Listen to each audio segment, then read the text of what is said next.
Another week, another hard-hitting episode of The Last of Us. From the explosive battle at Jackson to that one scene, you know the one. Episode 2 changed way more than we expected.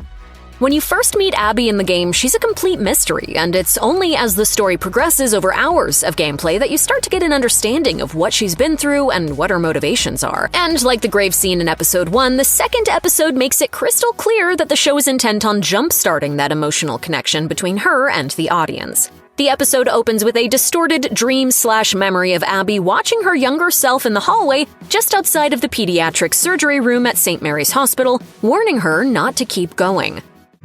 His brains are on the floor. Only then does it cut to the familiar game scene of Abby starting from her sleep, waking up from what appears to be a nightmare, although the game doesn't show it at that point. Dreams and flashbacks like this are a major piece of the emotional narrative, cluing gamers in to the events bridging the first and second game. Ellie often relives some of her best and worst moments in dreams just like this, while Abby's dreams also show how tormented she is, even after doing what she thought she had to do. Changing when and where those flashbacks occur changes the shape of the story slightly, but if the point is to hit some of those emotional beats a little more quickly, it's working. Another small change that happens early in the episode is the way Abby and her friends find Jackson, like really find it. At the end of episode 1, we saw the entire Seattle crew cresting a ridge to see the lights of Jackson twinkling in the distance, but in the harsh light of day, the gang has the same reaction they do in the game. It did not look like that in the dark. Nobody expected to find an entire town, let alone one with defenses and a functioning power grid. Just like in the game, this discovery leads to a conversation about whether Abby's vendetta is really worth the risk. The difference is, in the game, that discussion happens between Abby and Owen, after Owen takes Abby off alone to show her what they're up against. Ultimately, this change doesn't matter much because the outcome is the same. Abby follows one of Jackson's patrols on her own and runs into a little more than she bargained for. This is more of an Easter egg than a specific change, but it's a pretty cool one. Naughty Dog, the game developer behind The Last of Us, doesn't have a ton of properties behind its name, but it makes up for lack of quantity with a hard focus on quality. Jak and Daxter, Uncharted, The Last of Us, they've got a history of rock-solid games, and a few months ago they announced a brand new franchise called Intergalactic: The Heretic Prophet, which focuses on a spacefaring bounty hunter named Jordan A. Munn. What's the connection? Well, Jordan in Intergalactic is voiced and motion captured by Tati Gabrielle, you know, Nora, this person. What makes the nod even more on the nose is the fact that Nora shaved her head sometime in the years between when they buried their friends and when they found Jackson, something that never happened in the game. Just like Munn does in the first trailer for Intergalactic. Nothing like a little subtle cross-property promotion, right? One big detail the show is leaving in is the focus on Ellie's guitar, which becomes symbolic of the tether between her present and past with Joel. Some folks call this thing here a guitar. Funny. When episode 2 shows Ellie waking up after the dance, the very first shot lingers for about half a second on her guitar sitting in a stand in her bedroom. It's a blink and you'll miss it detail, but if you remember in episode 1, Joel took it to restring it for her, and when she walks by him later that night, he's strumming it on the porch, though that encounter ends with Ellie leaving without a word. We covered this a bit last week, pointing out how in the game she stops to talk with him. In hindsight now, what looked like a simple nod to that important game conversation is starting to feel like more of a build-up than anything else. The fact that she has her guitar back in the morning is telling, suggesting that more went down that night than we were shown. Like we said, episode 2 introduced some major changes, and the first really big one is the way the patrols get structured. In the game, Ellie and Dina go out together with Joel and Tommy already out on patrol. The show instead pairs Ellie with Jesse, while Joel goes with Dina. Everything from that point on changes the character dynamics. Joel and Dina now rescue Abby from the zombie horde and head to the cabin together. Meanwhile, Jesse is the one who takes Ellie to Eugene's secret weed farm to ride out the blizzard, which we'll get into in a second. Even more intriguing, in the show, Ellie was actually looking forward to going out with Joel that morning, once again hinting that something changed the night before. So you two hash it out. All right. Switching up patrol buddies caused plenty of small ripple changes in the show, most too minor to get into, but it led to at least 2 that have more meaning. So Ellie and Jesse take shelter in that 7-Eleven. Am I hallucinating? Maybe. You see a 7-Eleven full of weed? Yep. Then no. which is a big change on its own. In the game, Eugene's grow operation is in the basement of a library, and he started it up himself rather than finding it like in the show. The scene in particular is kind of a jarring mix of pixel-perfect details lifted from the game and brand new additions, whereas in the game, it's the setting for Ellie and Dina awkwardly trying to figure out their relationship following the dance. Its purpose in the show seems to be mainly to remind viewers about this Eugene guy we haven't seen yet, including another reference to Joel killing him. That was a raw deal. Joel having to put him down. The second major change that stems from switching the patrol buddies comes when Abby enters the picture. She heads off alone and, like in the game, accidentally stumbles on a bunch of infected. She's rescued at the last second by Joel and Dina. Again, that would have been Joel and Tommy in the game, but in both of them, it doesn't take her long to figure out that she just caught the biggest lucky break ever. I'm Tommy. That's Joel. What's your name? Abby.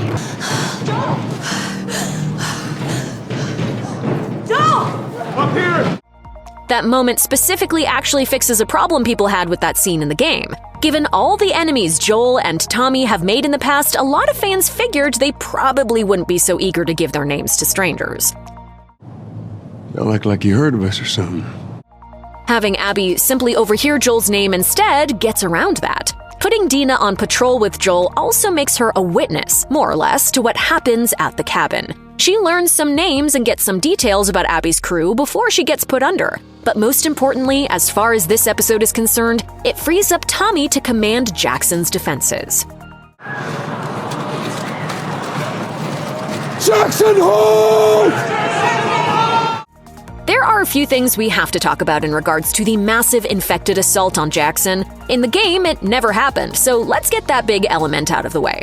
But one of the details that was easier to miss was how that massive horde knew to make a heel turn and storm down the mountain. If you remember in episode 1, there's a brief shot of a worker breaking open a ceramic drain pipe that's been clogged up with roots or branches. And at the end of the episode, you see live cordyceps writhing in that mass. In episode 2, moments before the infected converge on Jackson, another worker exposes another cluster of live cordyceps to the fresh air, and if you're paying attention, that's when the infected following Dina and Joel change directions. In season 1, the show established that the cordyceps infection works as a hive mind that's connected via vast underground mycorrhizal webs, pretty much like real-life mycelial networks. Disturb one section and another section far away can feel it, so the timing may have been pretty dang coincidental, but that worker smashing a pipe at that moment basically brought every nearby infected running like moths to a lamp.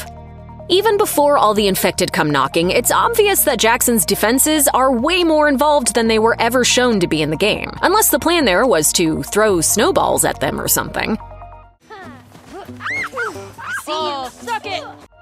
Again, the game just kept the focus on Abby for all of this. She makes a run for it with Joel and Tommy with just dozens of infected on their heels, and her friends light them up with Molotov cocktails at the gates outside their cabin. It's almost a little anticlimactic compared to what happens in the show. Jackson is outfitted for a full-on medieval siege, with defenses up and down the ramparts and drop-down chutes for gas-filled barrels, not to mention well-thought-out backup plans to funnel the infected down a Main Street gauntlet into the waiting embrace of a line of flamethrowers. It's a thrilling, nail-biting action sequence, and the people of Jackson barely survive the assault, though in the end, they persevere and live to fight another day. Unfortunately, you can't say the same for every character in this episode. Let's face it, the second Joel walked into the mountaintop chateau with Abby, anyone who's played the game was already scanning the room for a bag of golf clubs. Morbid? Sure, but they knew that the inevitable was coming. To its credit, the episode didn't pull any punches with this scene, although it did swap out a few details. What changed? Let's break it down. Dina was tranquilized with a syringe versus Tommy getting pistol whipped, reinforcing the idea that these former Fireflies in the show have at least a little more compassion than they do in the game. We're not gonna hurt her. Not if you cooperate. Joel guesses that they're former Fireflies in the show, which he doesn't do in the game, and he also gets another chance to tell the truth about what he did at St. Mary's Hospital, which he finally does. As for Abby, she has a whole lot more to say in the show, telling Joel exactly who she is and why she's after him. On one hand, adding in all that dialogue fills the viewer in on a lot of backstory, but there was something heartbreakingly simple about the way Abby did it in the game. She didn't care if he knew who she was. All she cared about was getting her revenge. You don't get to rush this. Then there's the part where Abby breaks the golf club and starts using her fists. It's not in the game, but this change is actually perfectly suited to her game character. Her playstyle is all about brute strength, a format that sort of fills in for the absence of Joel throughout the game, even down to little things like moving planks and ladders to get past obstacles. In that light, her getting hands-on in this scene even has shades of Joel's savage attack on the Boston Keyguard in Season 1. Finally, the writers opting to have Abby stab Joel with the broken club shaft, then have Ellie crawl towards his body, was somehow even more brutal than the way it went down in the game, and, well, we're not sure what else we can say about that except, damn, Abby. As the episode comes to a close, we get a couple interesting final changes. You might think the shot of Joel's shrouded body getting dragged through the snow was an unnecessary addition, especially after everything we saw him go through. But it does serve a purpose. If they'd left it at Joel just lying on the floor of the cabin, it'd be easy to leave viewers clinging to a tiny ray of hope that he somehow miraculously survived. It happens in TV shows all the time, but ending on such an unambiguously direct image takes the final step to set it in stone. Sorry, he's dead. But let's end this on a slightly better note. Here's a fun Easter egg. The song that plays over the ending montage is being sung by Ashley Johnson, who voices Ellie in the game and had a cameo as Ellie's mom in Season 1. The song is called Through the Valley, and if you beat The Last of Us Part 2 on the permadeath mode, the same song plays over the end credits. After a brief recap of Ellie and Joel's last scene from Season 1, The Last of Us Season 2 opens on a group of new characters and quickly makes it clear that this is what remains of the Fireflies from St. Mary's Hospital laying their loved ones to rest following Joel's brutal rampage through the hospital at the climax of the first season. One of them, Abby, swears revenge on Joel for what he did, apparently ready to put every other priority on hold until she gets it. Supposedly he'd take us all in. Not until we find Joel. Right off the bat, this is a major change from the game, which first introduces us to Abby fairly early, but doesn't immediately give the player very much information about her. All you know is that she and her friend Owen have been looking for the town of Jackson, specifically for an unnamed man who lives there. Abby heads off alone in the direction they saw a patrol going and gets saved by that patrol, which is Tommy and Joel coincidentally, during an encounter with the infected. Abby brings them back to her cabin to ride out a snowstorm, which is where Abby reveals who they really are. Even then, the entirety of Abby's storyline doesn't play out until the back half of the gameplay, and the game never shows a funeral service for their dead friends. Given the structure of the game, though, it does make a lot of sense to introduce Abby, her crew, and a bit of their motivation early like this. Even though they don't pop back in until the end of the episode, which shows them finding Jackson as a group, these changes give the audience a grounded introduction to Abby and strongly hint that Joel may not be safe for much longer. While the show opens on Abby and the Fireflies, The Last of Us Part 2 opens much differently. It begins with a scene of Joel unloading his secret onto Tommy, telling him how he killed all the Fireflies to save Ellie, who's immune. It serves as sort of a recap of the pertinent parts of the previous game, while showing the weight Joel still carries. Tommy, for his part, seems a little disturbed by everything Joel did, but after they ride back to town, he lets Joel know that his secret is safe with him. I'll take it to the grave if I have to.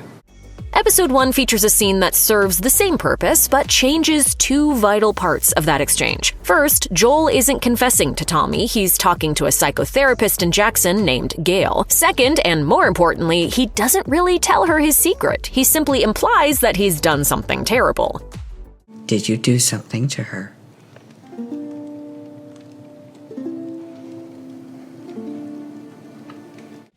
It shows Joel opening up a little, but he doesn't go into any detail about the hospital, and certainly never mentions that Ellie's immune to the infected. Clearly, he still has more he needs to get off his chest. Speaking of Gail, she's an entirely new addition to the story in the show. During their therapy session, she reveals that her husband Eugene died recently. Between the name and all the marijuana talk, it's pretty clear who her husband was in the game. Oh my god. It's weed. That's a lot of dead weed. Players know that Jackson's resident secret farmer doesn't really feature in the game, at least not directly. His story comes together via photos and character dialogue, but it amounts to the fact that he left his wife and daughter to join the Fireflies as a young man and died of a stroke in his 70s, somewhere around 6 months before the main events of the game, going by his last entry in the scouting logbook. From the notes and photos in the game, the impression is that it was years ago when Eugene left his wife, whose name was Claire, to join the Fireflies. Dina describes him as a lonely man, which suggests that by that point in his life he didn't have a wife around anymore to widow. This exchange with Gale shows that Eugene's story is being drastically altered for the show. It's my first birthday without my husband in 41 years. And as for the stroke, well, apparently Eugene meets his maker in a different way on TV. You shot and killed my husband. You killed Eugene. The first episode of the new season also fleshes out the residents of Jackson and builds out the world much more than the game does. That scene where Joel and Maria are talking about running low on living space never happened. By this point in the game's story, all Maria has done is send Ellie and Dina out on patrol and send Jesse out to find out why Tommy and Joel's patrol is taking so long. Of course, this wasn't much of a surprise. Season 1 also gave Maria more screen time and, frankly, importance than the game ever did, fleshing out both her story and her relationship with Tommy. In the games, you get the sense that all of that is important to her, but the show really takes its time to make that apparent. Life in and around Jackson in general gets a few more notable additions in the first episode, like the town council meeting, but what's even more interesting are the details it does copy from the game. We're talking little things like the oddly specific detail of a tractor pulling logs through the streets, or the grocery store's July Employee of the Month. It just goes to show that for all the changes to the story, the world of the show has the same level of care and attention to detail that made fans love the game. Series creators Neil Druckmann and Craig Mazin always said that Season 2 was going to have a bigger scope with more infected than the first season, and Episode 1 already lives up to that promise. One type of infected players encounter in the second game is called a Stalker. They show up briefly in the first game, but the second game is where you begin running into them in larger numbers. These newly infected jerks creep around and hide behind corners, turning encounters with them into a freaky game of cat and mouse, where you're the mouse. They first show up when Ellie gets to Seattle, and on her first run-in with the Stalkers, Ellie calls them out by name.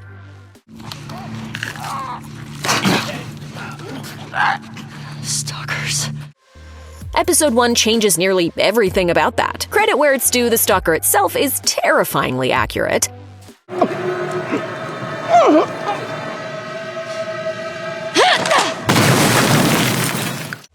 But the change is that Ellie runs into it much closer to home when she falls into the lower level of the Green Place market. It's also a type that's completely new to the people in this world. They've never seen one before and don't have a name for it like they do for all the other infected types.